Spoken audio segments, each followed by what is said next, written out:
Hey, what's up, fitness family? It's Dustin with Lake County Boot Camps. Today I want to talk to you about how you can get and stay in really great shape despite an injury. This past weekend, I ended up tearing ligaments in my foot playing football.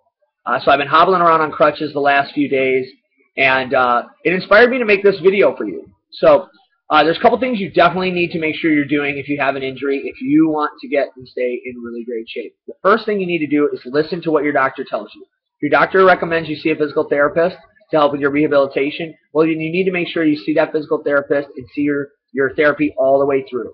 Oftentimes, people see a physical therapist, but they only go for a few sessions and they never quite finish out their therapy, which ends up causing them further injury in the future and oftentimes pain for the rest of their life. So make sure you listen to what your doctor tells you. The second thing you need to do is make sure you're continuing training.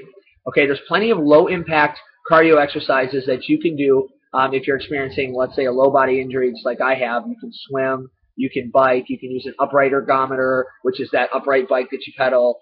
You can grab a set of 5-pound dumbbells, you can swing them at your sides, just like you're jogging. That'll help get your heart rate up after a few minutes. In regards to strength training, you can always work around your injury. Just because my foot's jacked up doesn't mean I can't weight train. I can still do leg extensions, leg curls, I can work my inner and outer thighs, I can isolate my glutes, I can do my chest, I can work my back, I can work my shoulders, I can work my arms. So most importantly, don't use an injury as an excuse to not work out. 3, you need to make sure that your nutrition is on point. What happens usually with an injury is because you're going to be resting a little bit more, your metabolism is going to slow down. So you need to make sure you're paying close attention to that. Make sure that you make proper adjustments in your food diary as far as your settings are concerned so that you are eating the right amount of calories a day. Now, what usually happens is people get injured, they get depressed, and they start eating foods that they know they shouldn't be eating, cookies, donuts, pizza, Taco Bell, things like that. You need to avoid that. You need to make your nutrition your #1 priority. Okay. The fourth thing you need to make sure you're doing is you need to stay motivated. The best way to stay motivated is to keep your goals on the top of your mind at all times.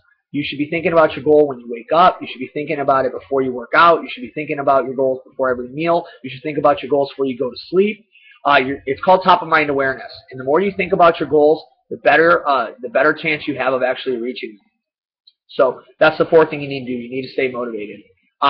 The fifth thing you need to do is you need to stretch. Okay.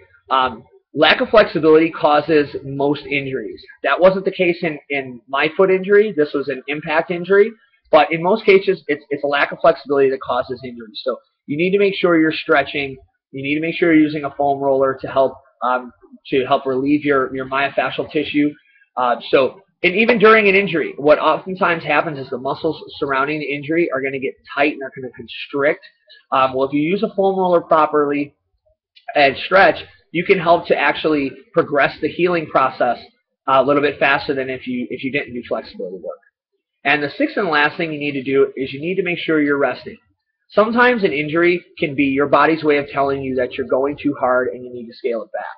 So in some cases, you need to actually switch gears and not think about your fitness, just focus on your nutrition, and rest for however long it takes you to recover from your injury. So those are the 6 tips that I recommend you doing in order to get and stay in really great shape when you have an injury. Those are the things that I'm going to do to help make sure that I recover as fast as possible. My name is Dustin Martirano. I am the owner of Lake County Boot Camps. We are Lake County's #1 fitness and fat loss solution. If you're watching this video from my blog, be sure to go to my fan page, Lake County Boot Camps, and click like so that you can get these videos faster. I usually post them there before I post them on my blog. If you're on my fan page, please make sure to click like, comment, ask questions if you have them, and share on your wall. Thanks again for watching my videos, and have a great rest of your day.